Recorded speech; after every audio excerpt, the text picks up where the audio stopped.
সাহসী স্বভাবের কারণে ফ্যাশন ইনফ্লুয়েন্সার উর্ফি জাবেদ অনেকবার অনলাইনে হয়রানি ও ট্রলের শিকার হয়েছেন।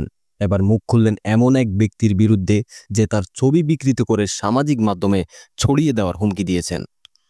গতকাল মঙ্গলবার ইনস্টাগ্রাম স্টোরিতে উর্ফি ওই ব্যক্তির প্রোফাইলের স্ক্রিনশট সহ পুরো ঘটনার বিবরণ শেয়ার করেন।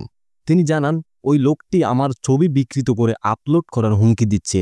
বিশ্বাস করতে পারছি না, আজকালকার প্রযুক্তি ব্যবহার করে এরা কি করছে।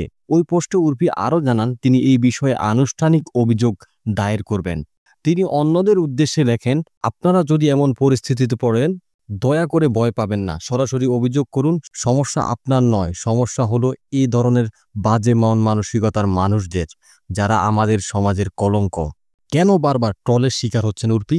উর্ফির সাহসী স্বভাব ও বক্তব্যের কারণে তিনি বারবার অনলাইনে সমালোচনা, ট্রল ও হয়রানির মুখে পড়েন। তবুও সবসময় নারীদের নিরাপত্তা ও ডিজিটাল হয়রানির বিরুদ্ধে সোচ্চার থাকেন।